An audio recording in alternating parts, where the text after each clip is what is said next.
des tissus, des ornements et bijoux, des habits ou sur des objets utilitaires.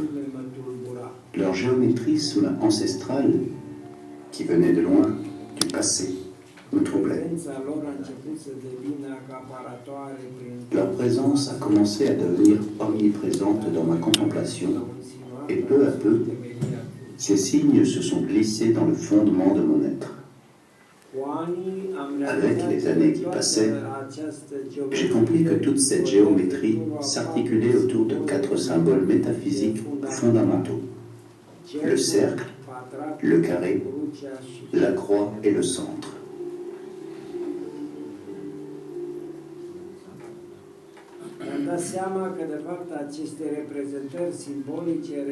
J'ai compris que, en effet, ces représentations symboliques étaient révélatrices des plus profondes vérités.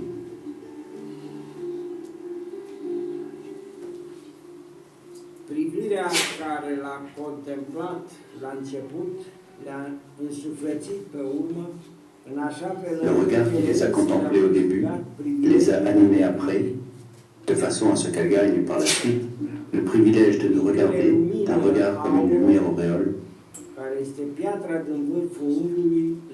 pierre angulaire d'une liaison entre le monde visible et le monde invisible, parcouru par le souffle divin. Silviu Ravitsan contredit la perception d'une Europe de l'Est qui manque de pertinence pour l'art contemporain. Avec des expositions presque partout dans le monde, certaines même dans des espaces très prestigieux tels le musée de l'art catholique de New York, où ses œuvres ont côtoyé les anges en bronze de Dali, l'artiste roumain prouve que l'inspiration n'a pas de frontières culturelles et moins encore géographiques.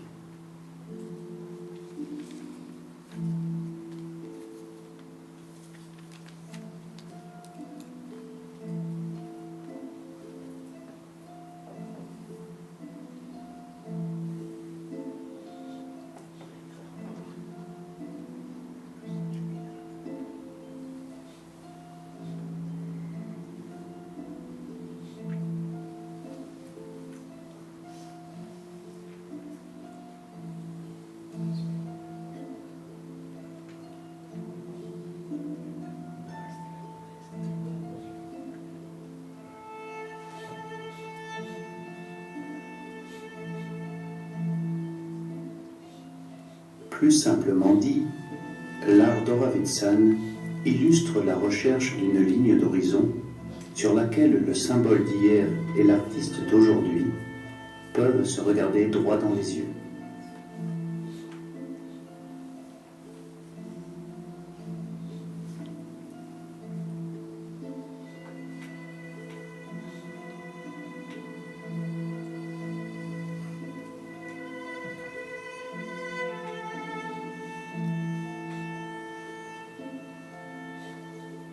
Son discours artistique accorde au monde symbolique le caractère immédiat, palpable, accessible, mystérieux et fascinant à égale mesure.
Ces dessins et ces toiles géométriques, ainsi que leur infinie diversité, née de la combinaison de lignes d'apparence semblables, mais pourtant toujours différentes, la profondeur suggérée par les cercles pivotant dans des cadres carrés et transformant ainsi une structure angulaire, symbole d'une limite finie, en vibration verticale, en perçoir cassant l'opacité du temps historique, toutes ces expériences visuelles, dont Horavitsan se fait le médiateur, viennent en fait de la mémoire ancestrale des signes, des beautés fondamentales, oubliées à travers les temps.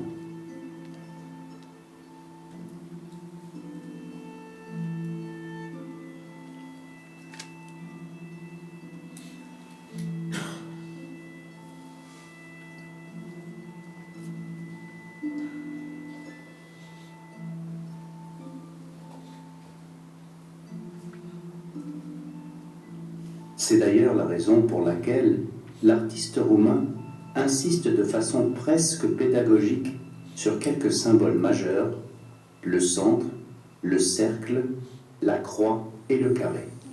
Toute la question du symbole, débattue longtemps par la critique de l'art et par les sciences de la religion, n'est pas exclusivement abstraite, mais renvoie à une façon de se positionner dans le monde. En l'absence d'une coupole et d'un centre, les lignes d'expression semblent chez Horavitsan jaillir du néant et se perdre dans un même néant.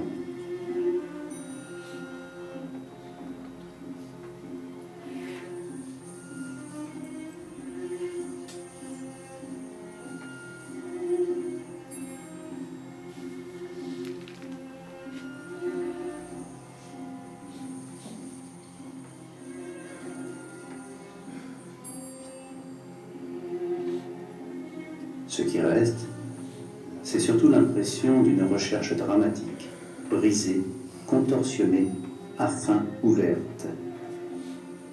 Or, lue de façon symbolique, la fixation du centre est équivalente à la détermination exacte de la place dans l'univers. Le centre a une fonction ordonnatrice, car c'est ici que les cercles de la hiérarchie céleste et terrestre prennent leur source, s'élargissent et se multiplient, et c'est toujours au centre que les espaces intermédiaires s'articulent, et que sont suggérées les voies d'accès d'un monde à un autre monde, et réciproquement. Sans le centre et le cercle imaginé autour, le monde est impossible à circonscrire, devenant synonyme de chaos et de confusion, comme une étendue indistincte, ténébreuse et hostile.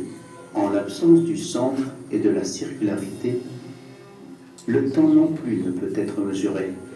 Le point fixe du cadran horaire et le mouvement circulaire des aiguilles transforment le passage des secondes et des minutes d'un phénomène naturel en réalité historique, capable d'être inscrite dans les mémoires et transmise aux générations à venir.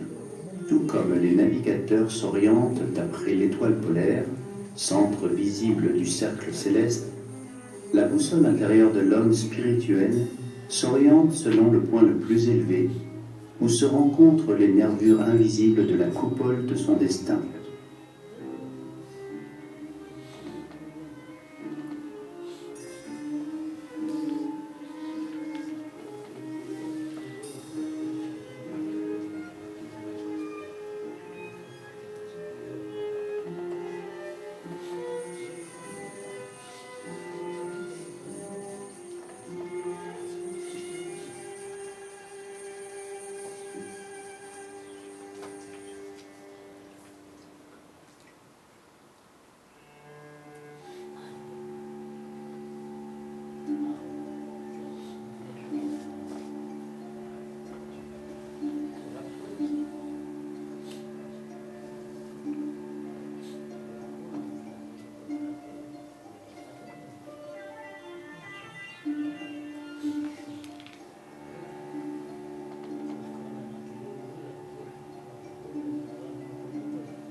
Ce n'est d'ailleurs pas par hasard que les espaces de culte accordent, de façon presque unanime, une préférence multimillénaire à la coupole, comme ciel abritant le microcosme en dialogue avec le macrocosme, l'abside et l'arc voûté, dont la pierre angulaire est le centre de force qui soutient l'édifice.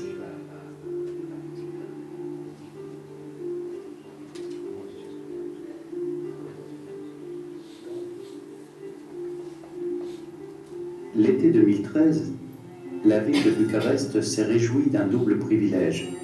Silviu Oravițan a exposé en même temps au musée du paysan roumain et au palais Mogoșoaia. Simultanée, ces deux expositions ont été une invitation unique à sortir de l'amnésie. Les salles du musée du paysan roumain ont abrité la plus grande exposition d'auteurs permettant de parcourir les étapes les plus importantes de la démarche artistique d'Oravițan.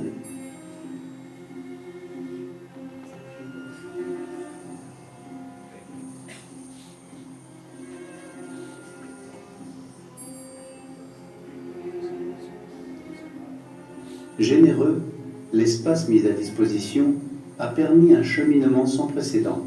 Le visiteur passant de l'étape du point, c'est-à-dire des œuvres symboliques, minimalistes, du rez-de-chaussée,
à l'étape du tissu, représenté dans la salle à l'étage, et illustré par la série des chemises du Christ. Mises ensemble, les 12 œuvres de grande dimension déclenchent une pluie de lumière et d'étonnement. La nouveauté de la répétition symbolique, grand thème de l'art d'Oravițan, est ici renforcée par celle de l'ancienneté, notamment celle du message religieux déjà connu, mais toujours redécouvert. En fait, on peut affirmer sans exagérer que la théologie d'Oravițan est l'interprétation que ce dernier donne à des contenus apparemment figés.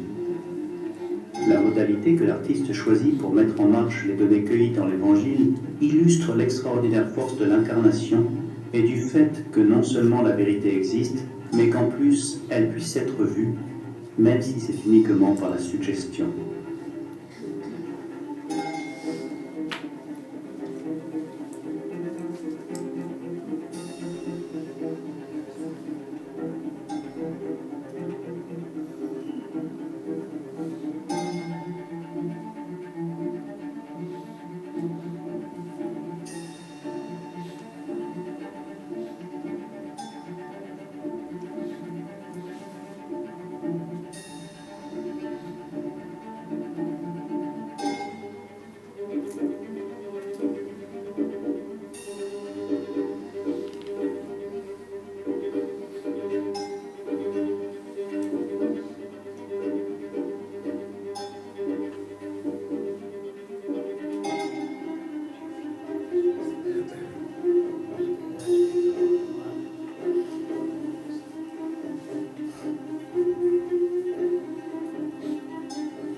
La croix et le carré sont, à leur tour, deux symboles impossibles à comprendre l'un sans l'autre.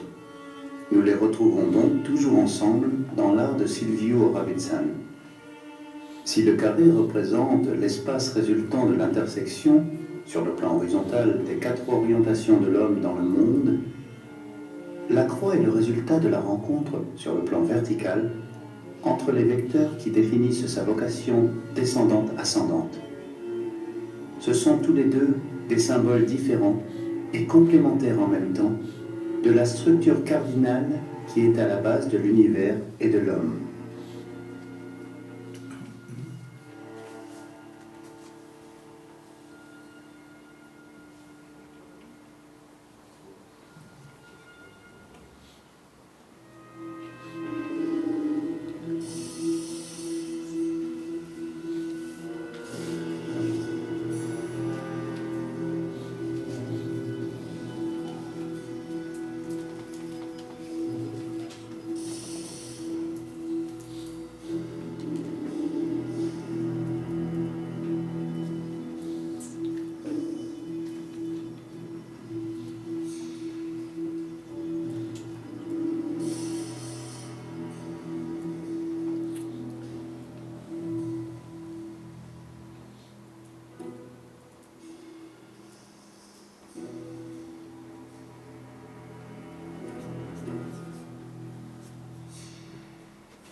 Ce n'est d'ailleurs pas par hasard que l'exposition du musée du paysan roumain se termine dans la salle bleue, espace dans lequel l'explosion chromatique antérieure est distillée dans une nostalgie non dissimulée du ciel.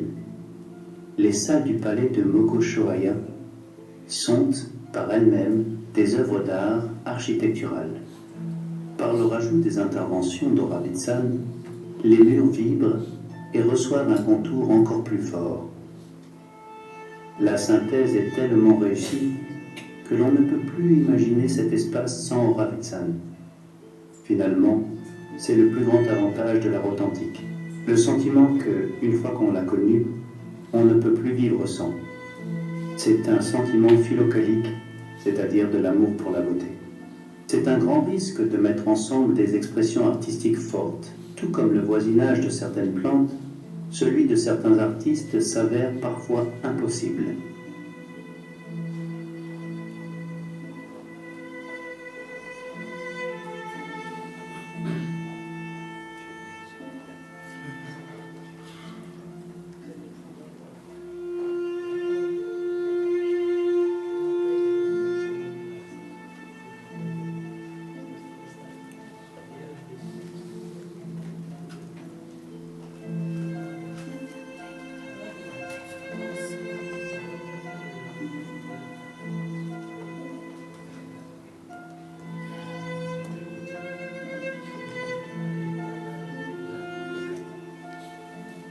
Tout comme le centre et le cercle, le carré et la croix sont constitutifs de la capacité d'orientation et délimitent création et chaos, rigueur et anarchie.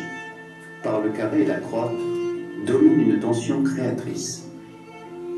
Si le carré suggère un monde bien précis, parfait et immuable, géométrique et fixe, limité sur les quatre côtés, la croix renvoie à une géométrie de l'essentiel, au dépassement de la condition propre, intermédiaire entre l'ordre céleste et l'ordre terrestre, entre Dieu et l'homme. Les quatre points occupés par la croix dans l'espace sont les repères d'un immense cercle inscrit à son tour dans un carré. Et c'est ainsi, par ces superpositions successives de formes, que naît le discours symbolique total. La centralité se découvre comme étant constitutive pour la rigueur du monde, mais elle est en égale mesure le pivot d'un mouvement perpétuel vers la perfection dynamique, soulignée par l'atténuation des angles du carré de la création infinie, grâce au rond du cercle dessiné par la coupole, suggérant l'infini.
Cette fois-ci, en revanche, à Vienne, Horavitzan se sent bien à côté de Nemtoy, pour au moins deux raisons.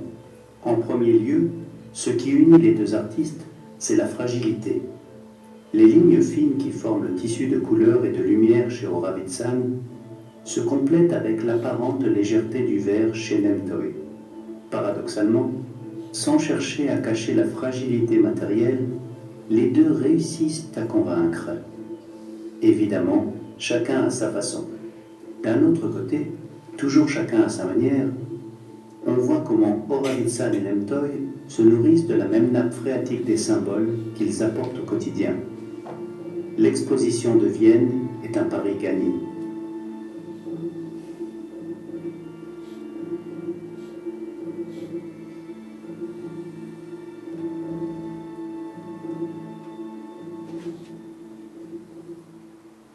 Ceux qui se rencontrent avec l'art d'Horavitzan, y compris à l'église paroissiale orthodoxe de la Transfiguration du centre-ville de Cluj, peuvent confirmer pleinement ce type de réaction, déterminée par le roulement d'un processus de souvenirs que l'on n'a jamais appris dans des termes pédagogiques, rationnels, discursifs.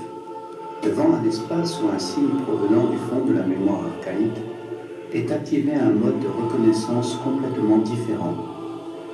Plus ces racines sont profondes, plus le champ symbolique devient unificateur dans les hauteurs, à la surface du corps social, effaçant les différences ethniques, géographiques ou linguistiques. Il s'agit ici d'un message symbolique dont l'universalité ne s'exprime pas à travers la suspension de différences spécifiques. Par contre,